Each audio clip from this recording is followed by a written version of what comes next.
naswak din po yan, lalo na alam ko marami kayong mga kaso na maaaring na ano no, na nahahawakan. Maaaring mga may partner, mag-asawa, pero meron ding mga single. Ha, Sir Dan?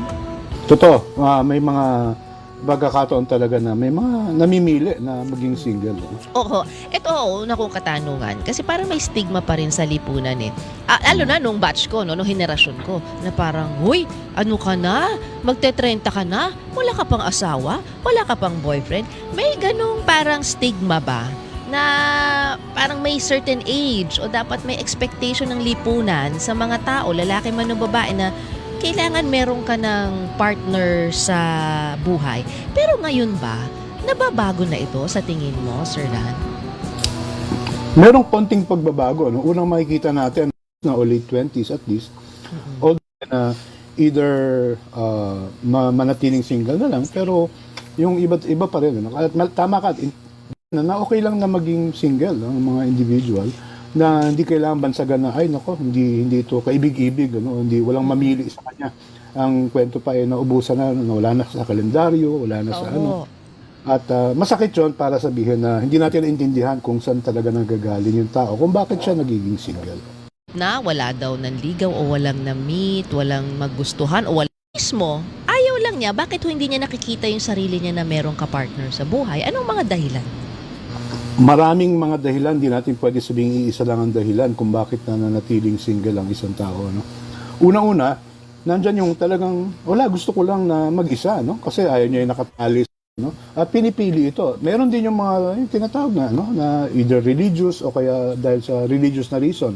Either pagpapare, pagmamadre, na nakikita nila yung buhay nila, mas mapapakinabangan kung makapaglingkod ng walang committed na relationship na gano'n.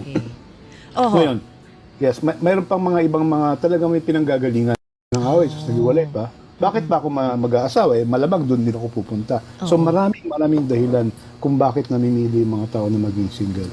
Oo. Ngayon kasi parang nakikita ko mas gusto nilang mag-travel.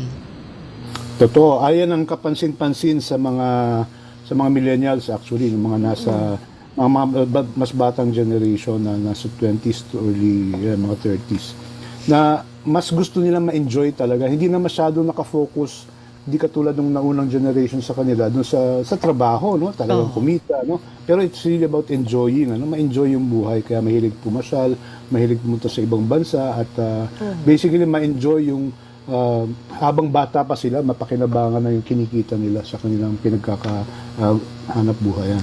Pero parang di ba yung lalo na sa bulen, hindi na sila nape-pressure doon, pero hindi naman ibig sabihin hindi nila gusto ring mag-settle down kalaunan.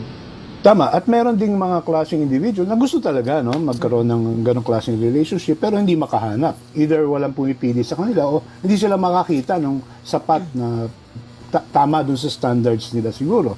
At dahil walang ganon, kesa magdusa sila sa isang di magandang relationship, okay na lang. Kung may darating, may darating. No? Pero yun ay, hindi na uso yung parang, uy, hanap mo nga ako ng date. Dati kasi kapag ay, wala kang boyfriend ngayon, wala kang girlfriend ngayon, talaga, date kita. Naghahanap. Ngayon, hindi na ba uso yon? Yung parang pag may dumating na lang, pag may nakilala, pag wala, de wala. Oo nga. At saka, siyempre, nagbabago na rin yung lipunan natin. May naalala kong kwento, no, sa probinsya to na lumabas lang sila ng isang kaibigan niya, hindi pa nga niya boyfriend, pero nung inabot na ng madilim, gabi, ako, papatayin ako ng tatay ko, magpagtana na lang tayo. O, di ba? Mahirap naman yung ganon. Iba na ngayon, ano, na talagang mas liberal na siguro yung lipunan natin at mas katanggap-tanggap lalo na yung pagiging single na wala na yung parang yung stigma nga o kaya yung tabu na, ano ba yan, yung biological clock mo, maubusan na ng oras. Lalo na may availability na rin yung tinatawag na kahit na 40s ka na, pwede ka pa magkaanak. Ano? May mga breakthrough sa medicine para matulungan yung mga later in life na pregnancies na kahit na pre-menopause. Yon, puti ho nabanggit nyo yan. Kasi ngayon sa teknolohiya, yung iba, alam ho nila nga di ba yung body clock na yun na sinasabi. Kaya iba, di ba, lalo na kung medyo meron ka namang kaya o kaya nakapag-ipon ka, yung pine-preserve na nila, yung egg. 'Di ba? O your sperm. Para pag sinabi nila, di pag gusto ko na mag-anak o pag handa na ako, nakita ko na si the one, At least, hindi magkakaproblema physically. Yung, 'di ba, healthy daw yung kanilang egg and sperm. May mga ganun na no? Marami ng ganun yung pag-iisip ngayon. Oo. At napansin ko lang doon sa Dan ang pangalan ko, hindi Don, ha. Nakalagay kasi doon sa ating caption. Ay, oo. Don Cabañon Pero sa Dan po pangalan. ang pakilala ko sa inyo kanina. Oo nga, Pasensya na tama ha. nga. Galing ho sa Okay lang. date. Hindi, Okay lang, pasensya. okay lang. Naghahanap ng dawan, Sir Dan. Oho. Anyway, Pakicorrect lang po. yung tanong lang ay, ano nga ulit yung tanong, sorry? Hindi kasi sabi ko yung iba, na alam nga nila na dahil sa teknolohiya, Okay, hindi sila biological nagmamadali clock. kasi pinapapreserve Tama. alam na nila eh. Alam ko Oo. na yan, biological. Ipapreserve na nila yung kanilang egg Tama. and sperm. At mas to sa mga babae kasi realistically mas viable pa rin ang sperm ng lalaki kahit Kahit na matanda 70s. na? Oo.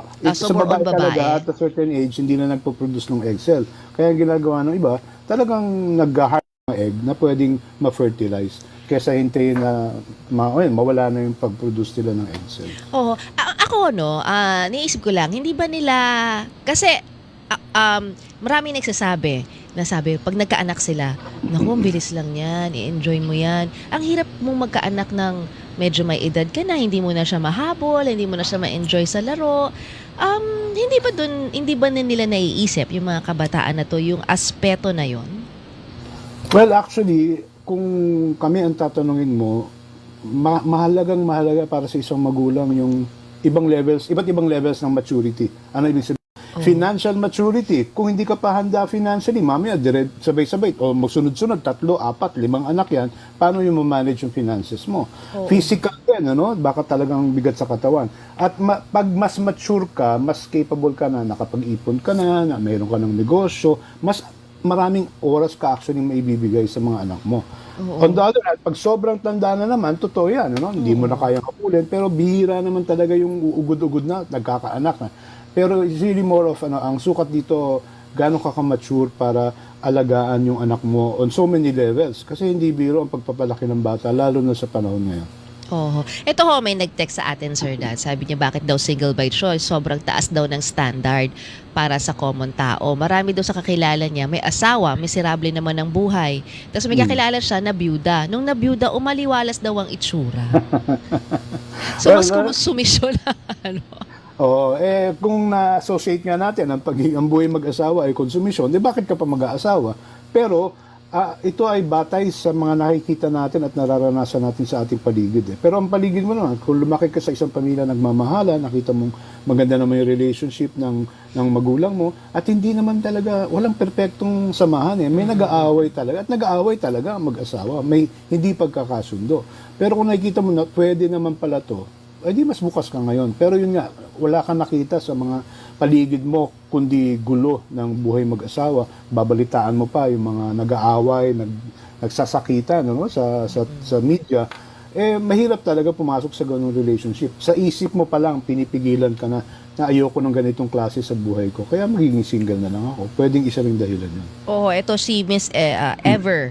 Sabi niya, byuda ako for more than 12 years. Nabyuda ako at the age of 42. Ngayon, 55 na siya. May mga nag-attempt na maging part daw ng buhay niya. Ayan, pero mas gusto daw niya maging single dahil happy na daw siya sa mga anak niya. Pero pagdating sa mga anak, lalo na 52 na siya, sabi mo, 55, opo. 55. There will come a point na yung mga anak na may sariling buhay na rin. At kung apo na lang ang focus niya, well, minsan hindi rin masyadong maganda na nandyan palagi ang lola o lolo, Kasi kailangan din maging present yung mga magulang sa pagpapalaki. Yung sariling magulang, hindi lolo at lola, sa pagpapalaki ng mga anak. At titingnan natin, may buhay ka pa rin kahit na byuda ka na, byudo ko na. At hindi lang to kailangan ma-involve sa pag-aalaga ng anak o kahit na apo. Na meron ka pa rin, may layunin ka pa rin sa mundong ibabaw na ito at baka kailangan pag-isipan. Minsan, yung layunin na yun ay magkaroon ng bagong relationship, kahit na kaibigan lang, hindi naman kailangan romantic relationship. Para tayamanin yung So, I think kasi happy na sila kung ano man yung relationship na maaaring friends nga lang. Kasi tinan mo, yung mga text sa atin puro single po yung choice, Sir Dan. Ito si Evelyn, relate much, happy being single. Sabi niya, Oh, ito naman si Gerald, single by choice and by culture. Kasi LGBT siya. Si Rigor, sabi niya, happiness in single blessedness. Nilagaan daw niya yung nanay niya nung namatay nung 42 pa lang siya, pero hindi na siya nagdesisyon na magkaroon pa ng karelasyon. Ito naman, si 8990, single po ang pipiliin ko. Iwas sakit ng ulo, luha, panluloko at pagkadismaya. Bakit po kaya? Parang ang dami ha, parang wala pa ako nakikita na wala pa ako Well, nagte-text sa atin na gustong magkaroon ng partner sa kanilang ito meron. Naging ako po single dad 3 years na nabalo. Ngayon naghahanap siya. Oh, meron naman. Okay. Meron naman. At yung concern ko lang ganito, pag tayo ay umiiwas sa isang bagay, kunyari, yung mga halimbawa ng mga nag-text ay umiiwas ako kasi ayoko magkaroon ng konsumisyon, ng gulo, ng away, Pag kahit anong bagay na iniiwasan natin, papalayo tayo dun sa iniiwasan natin. Kaya lang yung pagpapalayo natin, di natin alam kung saan tayo pumupunta. No? Yes. In other words, we're running away. In what direction? Kahit basta running away, di ba? Pumiiwas eh. Ang mas maganda para sa akin, ano ba ang gusto mo? At Yes. yun ay ina-approach mo siya, lumalapit ka dun sa gusto mo. At para sa akin, napakahalaga, tanungin mo sa sarili mo, ano bang mga values ko? Anong mahalaga sa buhay ko? Kung kaligayahan, katahimikan ng kalooban, peace of mind, importante sa akin. Teka muna, anong paraan ngayon para malapitan ko to? Either pwedeng in a relationship, pwedeng single blessedness, importante, you come from your values as opposed to may iniiwasan ka na ayaw mo sa buhay mo. Yeah. Ito, siguro maring ito yung tanong nung ilan. Paano mo malalaman kung ano yung parang calling mo? 'Di ba yung iba, talagang pang single ako o maaari ba talaga akong magkaroon ng pamilya sa kalaunan? Meron bang gano'n? Meron bang ways or steps how to assess yung sarili mo, Sir Dan? At totoo, para proseso na alamin talaga ano bang importante sa iyo. May discernment, tinatawag pagninilay kung saan ito talaga nag-decide ako maghahanap ako ng partner o talagang single blessedness ako. Kasi kung dumaan tayo dun sa proseso na pagninilay talaga, alam natin kung anong mahalaga sa atin. As opposed to sa isang emotional na reaksyon kung saan galit ka o masama ang loob mo sa magulang mo, hindi na ako mag-aasawa. O di kaya, masaya ka, gusto ko, Pero kung dumaan ka sa proseso, nanggagaling ka sa yung discernment process, sa pagninilay, kung saan alam mo na ang pinakamaganda para sa iyo. Kaya ang recommendation, magbigay ng panahon para magnilay, mag-reflect, kung merong retreat o recollection, umattend ka para malinaw din kung anong importante para sa'yo. Oh, Sir Dan, ito nabanggit nyo, no? Iba kasi pinipili maging single kasi nga nakita nila sa kanilang pamilya, maaaring nag-aaway yung mga magulang. Merong bang trauma? Parang may ganun eh. So kaya nagdesisyon sila na ayoko na mag-asawa, ganito lang din pala. Ano ang dapat gawin? I think kasi kailangan lang nila magpatawad, kailangan nilang ma-process at talagang ma-heal din dun sa moment na yun, Kasi baka naman, hindi naman talaga siya pang single blessedness. Kasi parang may fear eh. Tama ho ba? Tama ba yung assessment ko? May fear, kaya ayaw lang niya. Pero dapat ba dun nang gagaling? Kaya mo pipiliing maging single ka? Ang maganda yung sinabi mo, pag ikaw ay galing sa isang pain o trauma, tapos yun na yung decision mo, yun yung sinasabi ko, hindi ka dumaan sa proseso ng pagninilay. Dumaan ka sa isang reaction dun sa sakit o sa trauma kung saan ayoko nito, basta ayoko. Tapos very emotional ka, nagdesisyon ka na. Hindi advisable na gumawa ng ganong klaseng desisyon. Kaya napakahalaga na kung meron kang trauma o matinding sakit na pinagdaanan, humingi ka ng tulong para mailabas ito, ma-proseso to at mag-move on ka dun sa trauma o sa pain para makapag-desisyon ka na hindi na ka na-apektado ng trauma o sakit na yun. So dapat kung magdidesisyon ka whether gusto mong maging single o gusto mong magkaroon ng partner ay dapat para ka parang free ka from any baggage. Kung yung talagang yun doon papasok yung talagang calling mo, mas magiging malinaw kung para saan ka ba talaga. Ganun po ba yun, Sir Dan? Pero I would qualify, we are never free from any baggage. Meron parang tayong mga daladalang bagay, pero medyo maluwag na, medyo magaan na yung daladala mo kasi nasimula mo ng maproseso yung mga bagahe na yan. As opposed to papasok ka sa relationship o magdedesisyon ka na ayoko na ng relationship na buhat mo ito lahat na bagahe, baka baon pa mula sa pagkabata mo. Ito text ni Bea. Sabi niya, it's better to be single and pursuing healing than rushing to a relationship. kasi naging indirectly toxic daw sa partner. O ito, nakaranas na kasi siya. So gusto lang niya, baka maaring may dumating. 'Di ba? Hindi naman siya sarado sa sa posibilidad. Tapos sabi ni Aina, sabi niya peace and freedom. So hindi ko alam kung ano yung peace and freedom doon, yung pagiging single o hindi. Siguro. O nakaka-relate daw si Felix po sa atin, tsaka si Antonina Fango na kikinig din. Siguro ho, no, maari kasing, ang sa akin lang, nafe-feel ko kasi yung iba, kaya gusto maging single kasi may mga trauma. Pero gusto nilang maghanap. Tapos hindi naman nila makita. Sabi nila, paano ko mahanap si the one? Minsan hinahanap nila yung kakulangan sa sarili nila sa ibang tao. 'Di ba? Yung mga ganun eh. So, siguro dapat dapat daw kumpleto ka muna bilang ikaw. May dumating man o wala. Tama po ba yung ganong mindset, Sir Dan? Actually, maganda yon. Again, i-qualify ko lang ano ibig sabihin ng pagiging kompleto. Oo. No? Importante na makita natin na hindi siya isang destination, hindi siya isang lugar na pupuntahan, pero isang proseso, no? Na habang yung nabanggit ng isang caller, Bea ba yun? No? Na yung trauma na nakaka-apekto sa relationship, kung hindi mo simulan na mahilom itong mga sugat na to, ay maapektuhan talaga kanong relationship mo. Pero alam mo, kunyari may pinagdaanan kang proseso na nagsisimula ka na maghilom dun sa mga trauma o mga pain na yan. Ano man papasukan mong relationship, hindi na magiging ganun ka-toxic. At napaka-importante talaga ang relationship mo sa sarili mo. Kasi kung sabi mo, kung hanapin ko na lang sa iba kung kulang sa akin, edi yung partner mo malamang meron din ganong mindset na pupunuin mo ako, di ba? Sa lumang pelikula yun, yung Jerry Maguire. Yes. You complete me. Hindi nga daw dapat yun eh. Hindi totoo yun. Oo, hindi totoo yun. There's no such Pampelikula thing. lang yun. In fact, may miss din tayo na pag nahanap ko na yung the one, sabi mo nga, we will live happily ever after. I'm sorry to say sa tagapakinig, there's no such thing as happily ever after because relationships, marriages, work yan eh. Kailangan i-work out yan. Hindi pwedeng iwan mo na lang. Hindi pwedeng pabayaan mo na lang. Kaya para doon sa nagdedesisyon na talagang pang single ako, at least yung that part of the na hindi ko na kailangan i-work out yung relationship na yan, mababawasan yung bigat sa akin. Pero importante, yung relationship mo, sarili mo, i-work out mo. No? Ano ba yung mga, baka potential na trauma o mga sakit na hindi pa talaga nahihilom sa sarili ko. Pwede ka humingi ng tulong, pwede dumaan ka sa retreat o kahit ng anong counseling upang mabigyan ng lunas o liwanag at least. At ang layunin dito ay maintindihan mo ang sarili mo upang talagang maging positive na contribution ka sa ating lipunan. Ayan. Paano yung iba iniisip na gusto kong mag-asawa kasi ayokong tumanda na mag-isa? Ayun, nandun ka na naman doon sa nanggagaling ka sa takot.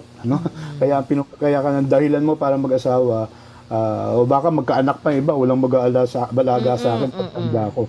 Ang tinuturo lang nun ay baka nanggagaling ka sa isang mindset o kapasidad na hindi ko kayang alagaan ng sarili ko. Kailangan ko ng ibang tao para may magmahal at mag-alaga sa akin.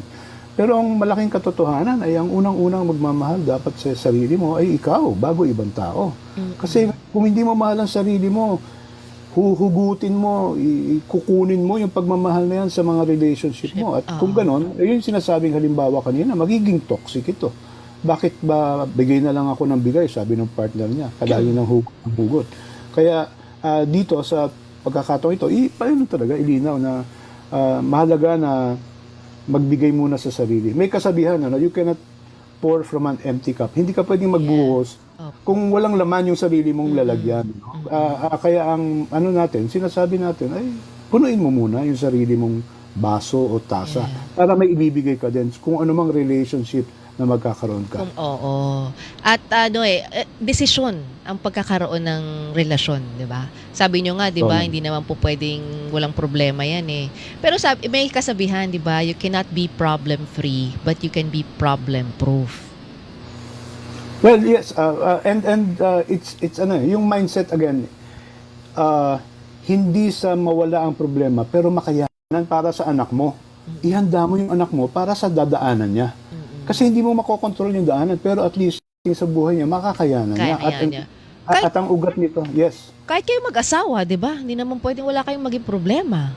Tama. At ang importante, at itong sinasabi talaga namin, ang susi talaga sa paglulunas ng mga problema kahit anumang darating ay ang koneksyon, ang komunikasyon ng bawat isa.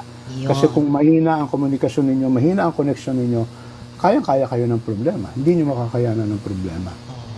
Eto, si 8117, sabi niya, people always ask me, bakit hindi ka nag-asawa? Maganda ka naman. Not mine. O, di ba? Go!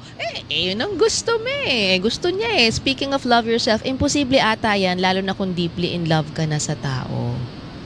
What do you mean by this? Speaking of love yourself, imposible daw ata yun, lalo na kung deeply in love ka na sa tao. Ano to? Parang mag-a-adjust ka na sa lahat ng gusto niya dahil sa sobrang mahal mo yung tao. Ay yung sigurong i-point out natin na baka nawawala ka na doon sa relationship na hindi mo na nakikita yung pangangailangan na mahalin mo. Yung sarili, no? Delikado yan. Kasi dadating ang panahon na yun nga you complete me. Yun yung tarang sinasabi niya, di ba? Yung relationship niya ang nagko-kompleto sa kanya. Hindi ko na kailangan mahalin ng sarili ko kasi may nagmamahal na sa akin. Hindi tatagal yan. Bakit? Kasi kuha ka na lang ng kuha doon sa relationship, sa partner mo. Paano naman sa pangangailangan niya? Kasi kung di mo mahal ang sarili mo, yun nga, you cannot pour from an empty cup. Ano ibibigay mo kung ikaw na lang palagi kumukuha at humihingi? So, kailangan pa rin talaga yung pagpapahalaga sa sarili. And that's central actually, no? Sa gitna ng kahit anong relationship sa anak, sa magulang, sa isang partner, ay ang gitna nito ay yung pagmamahal mo sa sarili. Yeah. Essential yan. Hindi negotiable yan. Dapat mahalin mo muna ang sarili mo. Ito ho, sabi ni Ines, di ba daw acceptable ang kontento ka na sa mga anak lang, yung umiikot yung buhay?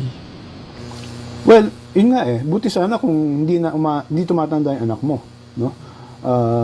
Pero lalaki yan, mag-aasawa yan, iiwanan ka ng mga anak mo. Realidad yan although yung mga makalumang Pilipinong paniniwala, ay yung isang anak ko, hindi ko na lang pag-aasawa, talagaan na lang ako pagtanda ko. Kawawa naman yun. Parang sinintensyahan mo yung anak mo.